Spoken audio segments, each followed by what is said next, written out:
ನಮಸ್ಕಾರ, ಎಲ್ಲರಿಗೂ ಕನ್ನಡತಿ ಅಡುಗೆ ಚಾನಲ್ಗೆ ಸ್ವಾಗತ.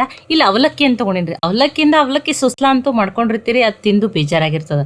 ಈ ಅವಲಕ್ಕಿ ಕಡಲೆಬೇಳೆ ಹಿಟ್ಟನ್ನು ಬಳಸಿ ಟೇಸ್ಟಿ ಹೆಲ್ದಿ ಆಗಿರುವಂಥ ಒಂದು ಬ್ರೇಕ್ಫಾಸ್ಟ್ ರೆಸಿಪಿಯನ್ನು ಮಾಡ್ತಾ ಇದ್ದೀನಿ. ಮಾಡೋದು ಎಷ್ಟು ಸಿಂಪಲ್ ಅದಲ್ರಿ, ಟೇಸ್ಟ್ ಅಂತೂ ಅದ್ಭುತ. ಮನೆಯಲ್ಲಿರುವ ಬೇಸಿಕ್ ಸಾಮಗ್ರಿಗಳನ್ನ ಬಳಸಿ ಮಾಡ್ತಾ ಇದ್ದೀನಿ. ಈ ಇಡ್ಲಿ, ದೋಸೆ, ಉಪ್ಪಿಟ್ಟು, ಅವಲಕ್ಕಿ, ಪೂರಿ, ಫಡ್ಡು ತಿಂದು ಬೇಜಾರಾಗಿತ್ತಂದ್ರೆ ಈ ರೆಸಿಪಿಯನ್ನು ಖಂಡಿತನೂ ಟ್ರೈ ಮಾಡಿ ನೋಡ್ರಿ. ಈ ಕಡಲೆಬೇಳೆ ಹಿಟ್ಟನ್ನು ಅನ್ಕತಕ್ಕ ಸೈಡಿಗೆ ಇಡ್ತೀನಿ. ಇಷ್ಟು ಅವಲಕ್ಕಿ ಏನು ಬಳಸಲ್ಲ, ನಾನು ಒಂದು ಬಟ್ಲಾಗಷ್ಟೇ ಅವಲಕ್ಕಿಯನ್ನು ಬಳಸ್ತೀನಿ. ಈಗ ಇದನ್ನು ಒಂದು ಬಟ್ಲಾಗಷ್ಟು ಅವಲಕ್ಕಿಯನ್ನು ನಾನು ಬೇರೆ ಪಾತ್ರೆಗೆ ಹಾಕೋತೀನಿ ರೀ. ನೋಡಿ, ಸ್ವಚ್ಛ ಮಾಡಿ ಇಟ್ಕೊಂಡಿರುವಂಥ ಅವಲಕ್ಕಿನೇ ಅದಾವೆ. ಚಾಣಿಸಿನೇ ತೊಗೊಂಡಿನಿ ಒಂದು ಬಟ್. ಕೆಲವರು ಇದನ್ನು ಮೀಡಿಯಮ್ ಅವಲಕ್ಕಿ ಅಂತಲೂ ಕರೀತಾರೆ. ಚಾಣಿಸಿ ತೊಗೊಂಡ್ರು ಅವಲಕ್ಕಿಯಲ್ಲಿ ದೋಸೆ ಇರ್ತದೆ. ಈಗ ಒಂದು ಬಾರಿ ನೀರನ್ನು ಹಾಕಿಬಿಟ್ಟು ಈ ಅವಲಕ್ಕಿಯನ್ನು ಏನು ಮಾಡ್ತೀನಿ ರೀ, ತೊಳೆದ್ಬಿಟ್ಟು ತೊಗೋತೀನಿ. ಈಗ ಇದನ್ನು ನೋಡಿರಿ, ದೋಸಲ್ಲ. ಈಗ ಇದರೊಳಗಿನ ನೀರನ್ನು ತೆಗೆದುಬಿಟ್ಟು ತೊಗೋತೀನಿ ರೀ ಅವಲಕ್ಕಿನ. ನೋಡಿ, ಅವಲಕ್ಕಿಯಲ್ಲಿ ನೀರನ್ನು ತೆಗೆದಿದ್ದೀನಿ. ಇನ್ನೊಂದು 4 ಸ್ಪೂನ್ ಆಗಷ್ಟೇ ನೀರನ್ನು ಹಾಕ್ತಾಯಿದ್ದೀನಿ. ಇದನ್ನು ಮುಚ್ಚಿ ಸೈಡಿಗೆ ಇಡ್ತೀನಿ ರೀ. ಒಂದು 10 ನಿಮಿಷ ಅವಲಕ್ಕಿ ತುಂಬಾ ಸಾಫ್ಟಾಗಿ ನೆನಿಬೇಕು. ಇಲ್ಲಿ ಸೋರೆಕಾಯನ್ನು ತೊಗೊಂಡಿನಿ ರೀ, ಎಳೆ ಸೋರೆಕಾಯಿ ಅದ. ಇದರೊಳಗಿನ ಅರ್ಧ ಭಾಗವನ್ನು ಅಷ್ಟೇ, ಸ್ವಲ್ಪ ಭಾಗವನ್ನು ಅಷ್ಟೇ ಕಟ್ ಮಾಡಿಬಿಟ್ಟು ತೊಗೋತೀನಿ ನೋಡಿರಿ. ಈಗ ಕಟ್ ಮಾಡಿಬಿಟ್ಟು ಸಿಪ್ಪೆ ತೆಗೆದುಬಿಟ್ಟು ತೊಗೊಂಡ್ರಿ. ಆಮೇಲೆ ಇದನ್ನೇನು ಮಾಡ್ತಾಯಿದ್ದೀನಿ, ತುರಿದ್ಬಿಟ್ಟು ತೊಗೋತಾ ಇದ್ದೀನಿ. ಸೋರೆಕಾಯಿನೂ ಆರೋಗ್ಯಕ್ಕೆ ತುಂಬಾ ಒಳ್ಳೆಯದ್ರಿ. ಇದು ಹಾಕೋದ್ರಿಂದ ಟೇಸ್ಟೂ ತುಂಬಾ ಚೆನ್ನಾಗಿ ಬರ್ತದೆ. ಇಲ್ಲ ನಿಮ್ಮ ಕಡೆ ಸೋರೆಕಾಯಿ ಇಲ್ಲಾಂದ್ರೆ ನೀವು ಸೌತೆಕಾಯನ್ನು ತುರಿದ್ಬಿಟ್ಟು ಹಾಕ್ಬೋದು. ಇಲ್ಲಾಂದ್ರೆ ಒಂದು ಮೀಡಿಯಮ್ ಸೈಜದ್ದು ಬೇಯಿಸಿದ ಆಲೂಗಡ್ಡೆಯನ್ನು ತುರಿದ್ಬಿಟ್ಟು ಹಾಕ್ಬೋದು. ನೋಡಿ, ನಿಮಗೆ ಯಾವ್ದು ಇಷ್ಟನ ಅದನ್ನು ಹಾಕ್ಬೋದು. ಆಲೂಗಡ್ಡೆ ಅಥವಾ ಸೋರೆಕಾಯಿ ಅಥವಾ ಸೌತೆಕಾಯಿ ಯಾವುದನ್ನಾದರೂ ತುರಿದ್ಬಿಟ್ಟು ಹಾಕ್ರಿ. ನಾನು ಸೋರೆಕಾಯಿನೇ ತುರಿದ್ಬಿಟ್ಟು ಹಾಕ್ತೀನಿ. 1 ಬೌಲ್ ಆಗಷ್ಟೇ ಸೋರೆಕಾಯಿನ ತುರಿದ್ಬಿಟ್ಟು. ಸೌತೆಕಾಯಿ ಇತ್ತಂದ್ರೆ ನೀವೇನು ಮಾಡಿರಿ, ಸಣ್ಣ ಸೌತೆಕಾಯಿ ಇತ್ತಂದ್ರೆ 1 ಸೌತೆಕಾಯಿನ ತುರಿದ್ಬಿಟ್ಟು ತಗೋರಿ. ನೋಡಿ, ಈಗ ಇದನ್ನು ಸೋರೆಕಾಯಿನ ತುರಿದ್ಬಿಟ್ಟು ತೊಗೊಂಡಿದ್ದೀನಿ. ಇದನ್ನು ಏನು ಮಾಡ್ತೀನಿ ರೀ, ಅನ್ಕತಕ್ಕ ಸೈಡಿಗೆ ಇಡ್ತೀನಿ. ಇದನ್ನು ಆಮೇಲೆ ಬಳಸ್ತೀನಿ. ಈಗ ಒಂದು ಮಸಾಲೆನ ರೆಡಿ ಮಾಡ್ಕೊತೀನಿ. ಮಿಕ್ಸಿ ಜಾರಿಗೆ ನಾನು ಇಲ್ಲಿ 5 ಮೆಣಸಿನ್ಕಾಯಿನ ತೊಗೊಂಡಿದ್ದೀನಿ. ಖಾರ ನೀವು ನೋಡ್ಬಿಟ್ಟು ಹಾಕೋರಿ. ಇವತ್ತು ಜಾಸ್ತಿ ಖಾರ ಇಲ್ಲ. 5 ಮೆಣಸಿನ್ಕಾಯಿ, 1 ಗಡ್ಡೆಯಾಗಷ್ಟು ಬೆಳ್ಳುಳ್ಳಿನ ಹಾಕೊಂಡಿದ್ದೀನಿ. ಇದನ್ನು ನೀರು ಹಾಕ್ದೇನೆ ತರಿಯಾಗಿನೇ ಗ್ರೈಂಡ್ ಮಾಡ್ಕೊಂಬರ್ತೀನಿ ನೋಡಿರಿ. ನೀರು ಹಾಕಿ ಫೈನ್ ಪೇಸ್ಟ್ ಮಾಡಬೇಡ್ರಿ. ಇಲ್ಲ ಕಲ್ಲಿದ್ರೆ ಕಲ್ಲಿನಲ್ಲಿನೂ ಕುಟ್ಬಿಟ್ಟು ತೊಗೋರಿ. ಈಗ 10 ನಿಮಿಷ ಆಗಿದ್ರಿ. ಅವಲಕ್ಕಿನೂ ನೆನೆದು ಸಾಫ್ಟ್ ಆಗಿರ್ತದೆ ನೋಡಿರಿ. 4 ಸ್ಪೂನ್ ಆಗಷ್ಟೇ ನೀರನ್ನು ಹಾಕಿದ್ದೆ. ನೋಡಿ, ಈ ರೀತಿ ಕೈಯಿಂದ ಅದನ್ನು ಕಿವುಚ್ಬಿಟ್ಟು ತುಂಬಾ ಸಾಫ್ಟಾಗಿ ಹಿಟ್ಟಿನ ಥರ ಮಾಡ್ಕೋತೀನಿ ನೋಡಿರಿ. ನೋಡಿ, ಅವಲಕ್ಕಿಯಲ್ಲಂತೂ ನೀರನ್ನು ಹೀರ್ಕೊಳ್ಳೋ ಗುಣ ಅದ. ನೋಡಿ, ಈ ರೀತಿ ಹಿಟ್ಟು ಥರ ಆಗಬೇಕು. ಅವಲಕ್ಕಿ ತುಂಬಾ ನೆನೆದು ಸಾಫ್ಟ್ ಆಗಬೇಕು. ಈ ರೀತಿ ಅವಲಕ್ಕಿಯನ್ನು ಸಾಫ್ಟ್ ಮಾಡಿ ಕೈಯಿಂದ ಕಲಿಸ್ಬಿಟ್ಟು ತೊಗೊಂಡು ಈ ಉಳಿದಿರುವ ಸಾಮಗ್ರಿಗಳನ್ನ ಹಾಕೊಂಡ್ರಿ. ಆ ತುರಿದು ಇಟ್ಕೊಂಡಿರುವಂಥ ಸೋರೆಕಾಯಿನ ಹಾಕೋತಾ ಇದ್ದೀನಿ. ತೊಳೆದು ಕಟ್ ಮಾಡಿ ಇಟ್ಕೊಂಡಿರುವಂಥ ಕೊತ್ತಂಬರಿ ಸೊಪ್ಪು, ಫ್ರೆಶ್ ಆಗಿರೋ ಕರಿಬೇವು ಸೊಪ್ಪು ಸಣ್ಣದಾಗಿ ಕಟ್ ಮಾಡಿ ಹಾಕಿದ್ದೀನಿ. ಅರ್ಧ ಈರುಳ್ಳಿಯನ್ನು ಸಣ್ಣದಾಗಿ ಕಟ್ ಮಾಡಿ ಹಾಕ್ತಾಯಿದ್ದೀನಿ. ಅರ್ಧ ಸ್ಪೂನ್ ಆಗಷ್ಟೇ ಜೀರಿಗೆ, ಅರ್ಧ ಸ್ಪೂನ್ ಆಗಷ್ಟೇ ಅಜ್ವಾನ್ ಅಥವಾ ಓಮ್ ಕಾಳನ್ನು ಹಾಕ್ತಾಯಿದ್ದೀನಿ. ರುಚಿಗೆ ತಕ್ಕಷ್ಟು ಉಪ್ಪನ್ನು ಹಾಕ್ತಾಯಿದ್ದೀನಿ. ನೋಡಿ, ಸಣ್ಣ ಸ್ಪೂನಿಂದ ಅರ್ಧ ಟೀ ಸ್ಪೂನ್ ಆಗಷ್ಟೇ ಅರಿಶಿನ ಹಾಕ್ತಾಯಿದ್ದೀನಿ. ಅರ್ಧ ಬಟ್ಲಾಗಷ್ಟೇ ಕಡಲೆಬೇಳೆ ಹಿಟ್ಟನ್ನು ಹಾಕ್ತಾಯಿದ್ದೀನಿ. ಕಡಲೆಬೇಳೆ ಹಿಟ್ಟನ್ನು ತುಂಬ ಪ್ರೋಟೀನ್ ರಿಚ್ ಇರುವಂಥದ್ದು. ಕಡಲೆಬೇಳೆ ಬೀಸಿ ಮಾಡ್ಕೊಂಡಿರುವಂಥ ಹಿಟ್ಟು, ಅದು ಬಜ್ಜಿ ಬೋಂಡ ಹಿಟ್ಟಲ್ಲ. ಈಗ ಮೆಣಸಿನ್ಕಾಯಿ, ಬೆಳ್ಳುಳ್ಳಿನ ಏನು ಪೇಸ್ಟ್ ಮಾಡ್ಕೊಂಡಿಲ್ಲ ಅದನ್ನು ಹಾಕ್ತಾಯಿದ್ದೀನಿ. 1 ಸ್ಪೂನ್ ಆಗಷ್ಟೇ ಬಿಳಿ ಎಳ್ಳನ್ನು ಹಾಕ್ತಾಯಿದ್ದೀನಿ. ನೋಡಿ, ಒಂದು ಅರ್ಧ ಸ್ಪೂನ್ ಆಗಷ್ಟೇ ರೆಡ್ ಚಿಲ್ಲಿ ಪೌಡ್ರನ್ನ ಹಾಕ್ತಾಯಿದ್ದೀನಿ. ಹಸಿಮೆಣ್ಸಿಕಾಯಿ ನೀವು ಜಾಸ್ತಿ ಹಾಕಿದ್ರಂದ್ರೆ ರೆಡ್ ಚಿಲ್ಲಿ ಪೌಡ್ರನ್ನ ಸ್ಕಿಪ್ನು ಮಾಡ್ಬೋದು. 1 ಸ್ಪೂನ್ ಆಗಷ್ಟೇ ಎಣ್ಣೆನ ಹಾಕ್ತಾಯಿದ್ದೀನಿ.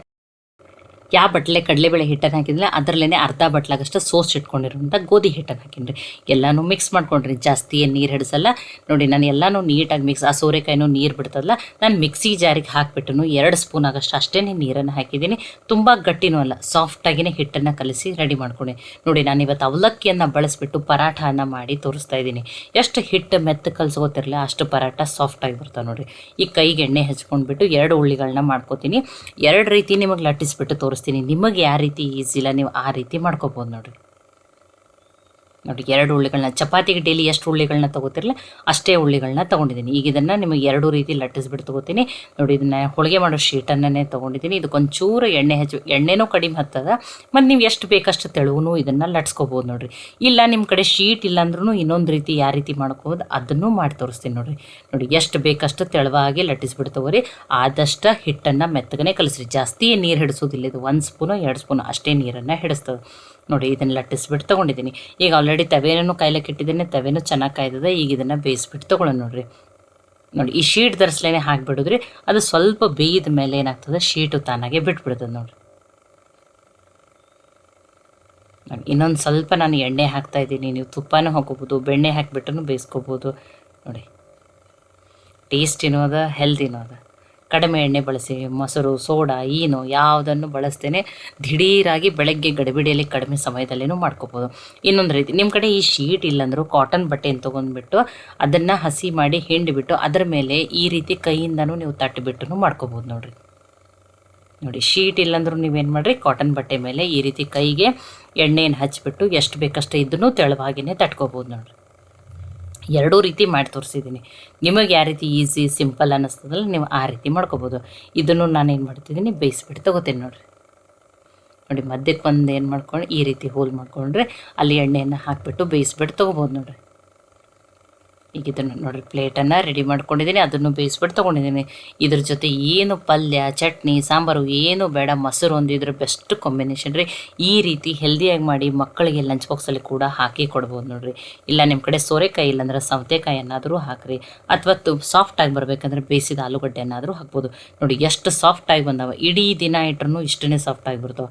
ಬಿಸಿ ಬಿಸಿ ನಿಮ್ಮ ಮಕ್ಕಳು ಚಿಕ್ಕ ಮಕ್ಕಳಿದ್ರೆ ನಿಮ್ಮ ಮನೇಲಿ ತುಪ್ಪ ಹಚ್ಬಿಟ್ಟು ರೋಲ್ ಮಾಡಿನೂ ಕೊಡ್ಬೋದು ನೋಡಿರಿ.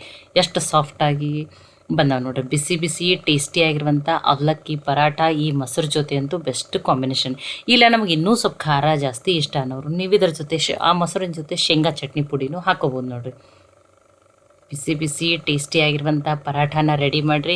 ಅಥವಾ ಅವಲಕ್ಕಿಯಿಂದ ನೀವು ಯಾವ್ಯಾವ ರೆಸಿಪಿಗಳನ್ನ, ಅವಲಕ್ಕಿ ಸುಸ್ಲಾ ಬಿಟ್ಟು ಯಾವ್ಯಾವ ರೆಸಿಪಿಗಳನ್ನ ಮಾಡ್ತೀರತ್ತ ಹೇಳಿನೂ ನನಗೆ ಕಮೆಂಟ್ ಮಾಡಿ ತಿಳಿಸ್ರಿ.